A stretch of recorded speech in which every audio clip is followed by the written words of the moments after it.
أما بعد فأعوذ بالله من الشيطان الرجيم بسم الله الرحمن الرحيم لا يتخذ المؤمنون الكافرين أولياء من دون المؤمنين ومن يفعل ذلك فليس من الله في شيء إلا أن تتقوا منهم تقاه ويحذركم الله نفسه وإلى الله المصير قل إن تخفوا ما في صدوركم وتبدوه يعلمه الله ويعلم ما في السماوات وما في الأرض والله على كل شيء قدير صدق الله العظيم۔ سورہ آل عمران کی آیت نمبر 28 اور 29 اللہ تعالیٰ ارشاد فرماتے ہیں لا يتخذ المؤمنون الكافرین اولیاء من دون المؤمنین، مؤمن کفار کو دوست نہ بنائیں مؤمنین کو چھوڑ کر۔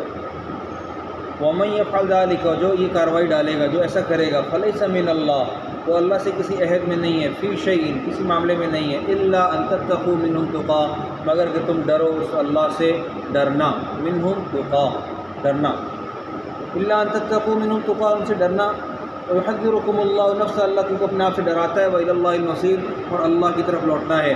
قل ان تخفوا ما فی صدورکم، آپ کہہ دیجئے اگر تم چھپاؤ گے اس کو جو تمہارے دلوں میں ہے، او تبدوہ، یا تم اس کو ظاہر کرتے ہو، یعلمہ اللہ، اللہ اس کو جانتا ہے، ویعلم ما فی السماوات وما فی الارض، اور جانتا ہے جو کچھ زمین و آسمان کے درمیان میں ہے، واللہ علی کل شیء قدیر، اور اللہ ہر چیز پر قدرت رکھتا ہے۔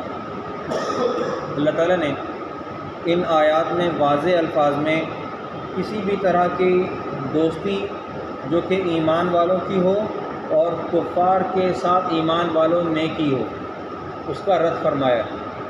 ایک جگہ اور ارشاد ہے یا ایھا الذین آمنوا لا تتخذوا اليہود والنصارى اولیاء، اے ایمان والو یہود و نصارہ کو دوست نہ بناؤ۔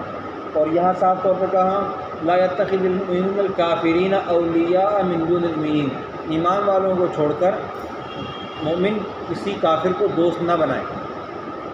اب ہمیں یہ دیکھنا ہوگا کہ دوستیاں کس طرح کی ہوتی ہیں۔ ایک دوستی وہ ہے اس کو آپ کہیں گے موالات۔ موالات میں کیا ہوتا ہے کہ جینے مرنے میں ساتھ کھڑے ہیں،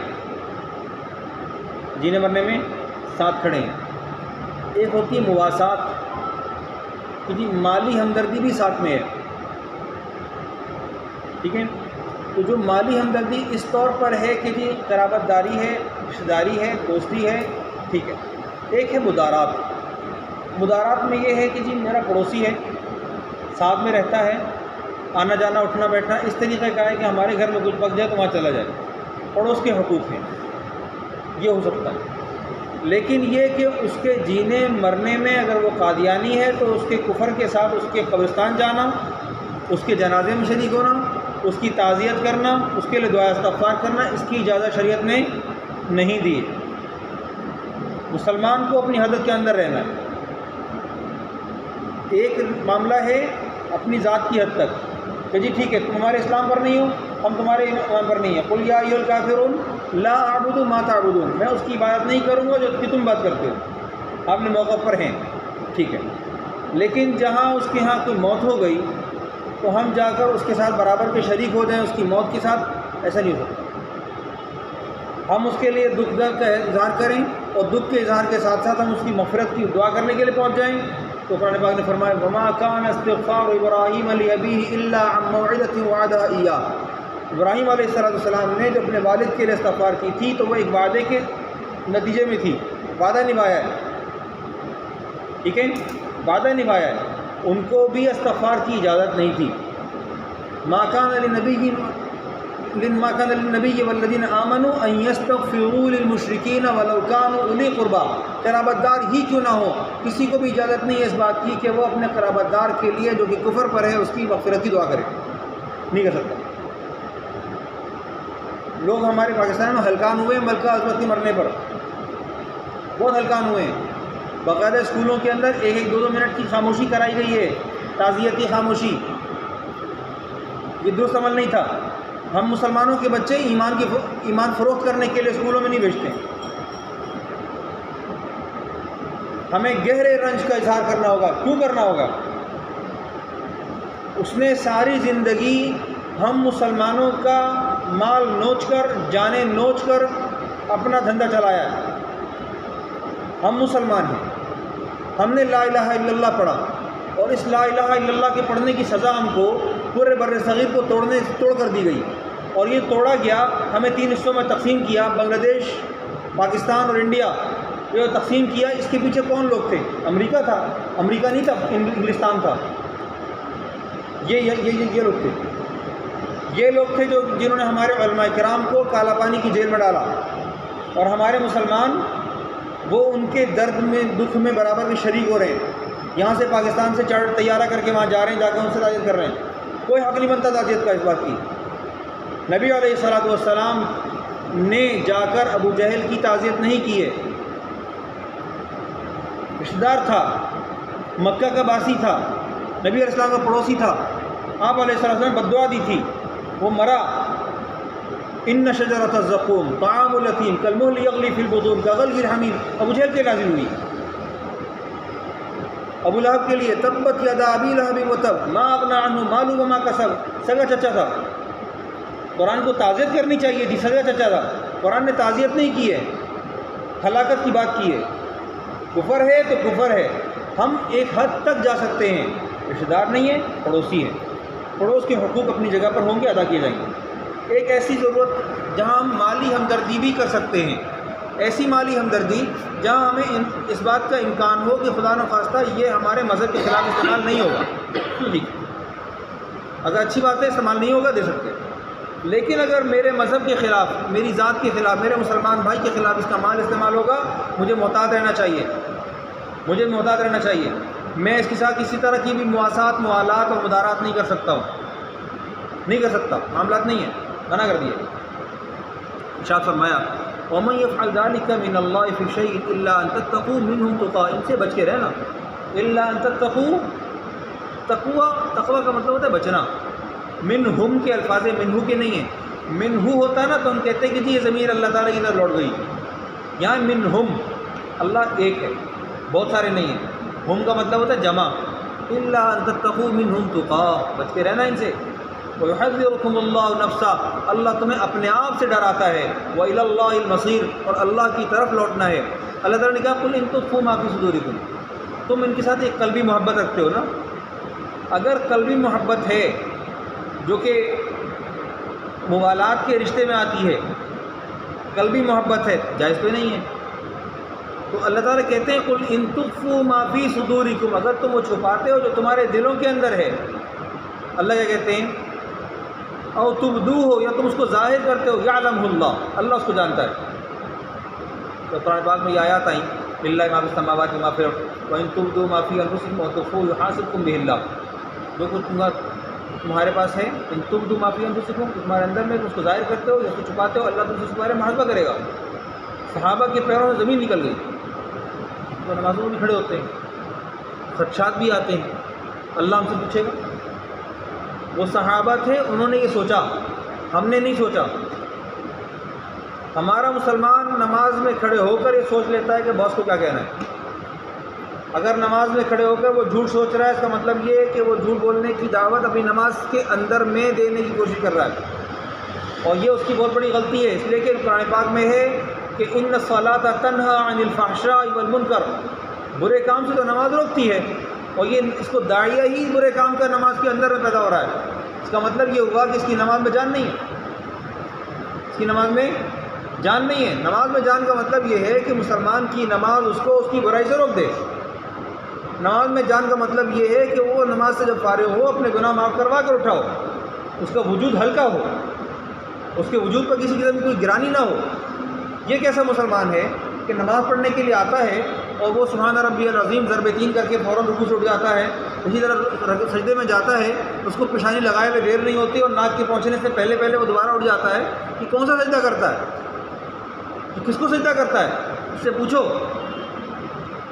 اللہ رب العزت کے سامنے سجدہ کرنے کا مطلب یہ ہے، ہمارے معاشرے میں بہت سارے لوگ ایسے ہیں جن کی پاس جب تک فون کی 3 گھنٹیاں نہیں آ جاتی اس کو اٹھاتے نہیں ہیں، تسلی کر لیں گے یار یہ مس کال تو نہیں ہے، سامنے والا کال کر رہا ہے یا مس کال کر رہا ہے، اور پیکٹ بردار لوگ جو ہوتے ہیں وہ کال بیک کرتے ہیں، ایسے ہی ہے نا۔ اللہ تعالیٰ کے معاملے میں ہمارا رویہ اس 3 دفعہ کی مس کال سے بھی گرا ہوا ہے، سر رکھا اور اٹھا لیا، سر رکھا اور اٹھا لیا، ارے کہاں کھڑے ہو؟ انتہائی گہرا دکھ. ہم حرم میں تھے، بیت اللہ میں، پتہ نہیں دماغ میں کیا آیا، تو جمعے کی نماز کا وقت تھا. چونکہ جمعے کی نماز اگر 12:10 پہ یا 12:30 بجے ہونی ہے تو آپ کو صبح 10 بجے 9:30 بجے آپ کو حرم پہنچنا ہے، ورنہ دروازے بند ہونے جگہ نہیں ملے گی، باہر گرمی بہت ہوتی ہے. جا کر بیٹھ گئے، آس پاس پاکستانی بیٹھے ہوئے بات چیت کی، تو باتوں میں معلوم ہوا کہ جی جو بچہ میرے برابر میں بیٹھا ہوا یہ کہتا ہے میں جدہ میں رہتا ہوں، ابو کا آرڈر ہے کہ جی ایک جمعہ ہم نے حرم میں پڑھنا ہے، تو ایک چھوڑ کے ایک یہاں پڑھتا ہوں. اچھا، باتوں میں نے اس سے کہا کہ یار ایسا کرو، زبان کی رفتار نے ہماری اتحیات کہاں سے کہاں پہنچا دی ہمیں نہیں پتہ، ہم ایک دوسرے کو نماز سناتے ہیں. پہلے ذہن سازی کی، پھر نماز سنائی، نماز سنی. اس کو اپنا تعارف نہیں کرا ہے کہ میں کسی مسجد محراب سے تعلق رکھتا ہوں. بات کھلی، معلوم ہوا کہ جی اتحیات تو دور کی بات، وہ دعا قنوت کے اندر ہے وَنَخْلَعُ وَنَتْرُكُ مَن يَفْجُرُكُ، ہم اس کو چھوڑ دیں گے جو آپ کی نافرمانی کرے گا. وہ کہتا ہے وَلَا نَخْلَعُ وَلَا نَتْرُكُ مَن يَفْجُرُكُ، ہم اس کو نہیں چھوڑیں گے جو آپ کی نافرمانی کرے گا.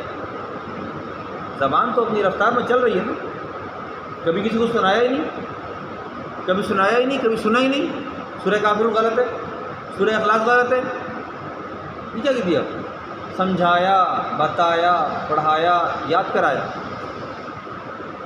ایک صاحب ملے، کہنے لگے میری زمینوں پہ مولانا طارق جمیل صاحب واک کرتے ہیں، گورنمنٹ ڈگری والے، اسلم نام تھا. کہنے لگے ان سے مدینے پوچھا ہم نے، پورے حساب کتاب کیا، بہت افسوس ہوا. ہم مسلمان جس جگہ پہ کھڑے ہوئے ہیں، ابھی جھڈوں میں تھے ہم، سیلاب درگاہ کے چکر میں ہم گئے تھے، وہاں معلوم ہوا ہم نے مسلمان سے باقاعدہ پوچھا، اس نے کہا لا الہ الا اللہ پڑھا ہے، اس کے آگے کچھ نہیں پتا. اور جو اس نے نماز سنائی، تو اس کے ساتھ دوسرا تھا، اس کا بڑا تھا، اس نے نماز سنائی، کیا پڑھتے ہو؟ درود پاک پڑھ لیتے ہیں، فاتحہ آگے وہ صورت نہیں آتی، درود پاک. آپ بتائیے کیا نماز ہو جائے گی؟ کچی روٹی کوئی کھاتا ہے؟ کچی روٹی نہیں کھاتے نا. کچی روٹی پکی بھی اگر آ جائے، کنارے کچے ہو تو کنارے اتر دیے جاتے ہیں، یا ویٹر کو دوبارہ بلا کے کہتے ہیں دوبارہ گرم لے کر آؤ، پکا کے لے کر آؤ. یہ کون سا کچا ایمان لے کے اللہ کے سامنے پیش ہوں گے؟ یہ کیسا ایمان ہوگا؟ ہم وہ لوگ ہیں جن کے ذمے لگا فلما نسوا ما ذکروا به انجینا الذین ینہون عن السوء، وہ لوگ جو بچا دیے گئے، وہ لوگ جو کہ برائیوں سے روکنے والے تھے. تو برائی سے روکنے کا مطلب کہ خیر کا حکم دینا. برائی سے روکنے کا حکم کیا ہے؟ خیر کا حکم دینا. اللہ تعالیٰ نے کہا من کل شیء خلقنا زوجین، ہم نے ہر چیز کو جوڑے جوڑے بنایا. یا گناہ ہوگا یا ثواب ہوگا، نیکی ہوگی یا برائی ہوگی، روشنی ہوگی یا اندھیرا ہوگا، پڑھا لکھا ہوگا یا ان پڑھ ہوگا، ہر چیز جوڑے جوڑے. اللہ تعالیٰ نے انبیاء کے مقابلے میں شیاطین الجن والانس بنائے. تو انبیاء کے ساتھ یہ رویہ رکھا تو میں اور آپ کس کھیت کی مولی ہیں؟ ہمیں سمجھنا ہوگا کہ ہم جو اپنے اندر میں چھپا رہے ہیں، کیا کہ ایسا تو نہیں یہ ہمارے اندر کا نفاق ہو اور ایمان ہم سے کوسوں دور ہو. ہمیں ایمان پر کھڑا ہونے کی ضرورت ہے. وَيَعْلَمُ مَا فِي السَّمَاوَاتِ وَمَا فِي الْأَرْضِ، اللہ تعالیٰ کہتے ہیں وہ جانتا ہے جو زمین و آسمان کے درمیان میں، جو ذات زمین و آسمان کے درمیان میں جو کچھ ہے اس کو جانتا ہے. وہ کہتا ہے وَلِلَّهِ خَزَائِنُ السَّمَاوَاتِ وَالْأَرْضِ، زمین و آسمان کے خزانے اس کے لیے ہیں. وہ کہتا ہے وَإِن مِّن شَيْءٍ إِلَّا عِندَنَا خَزَائِنُ، کائنات میں کوئی چیز نہیں اس کا خزانہ ہمارے پاس ہے، ہر چیز اللہ کے پاس ہے. آج تک کبھی بھی ایسا نہیں ہوا ڈاکٹروں نے کہہ دیا ہو کہ بچے پیدا مت کرنا، اللہ تعالیٰ کے خزانوں میں آنکھیں ختم ہو گئی. ہوا نہیں، کسی کو خبر ہی نہیں ہے، کسی کو خبر ہی نہیں ہے. یہ نہیں کہا جا سکتا زمین میں پانی ختم ہو گیا، نہیں کہہ سکتا کوئی بھی. اب تو جنگلوں کے صحراؤں کے اندر باقاعدہ ہریالی آنی شروع ہو گئی. اللہ تعالیٰ دے سکتا ہے، وہ قادر ہے.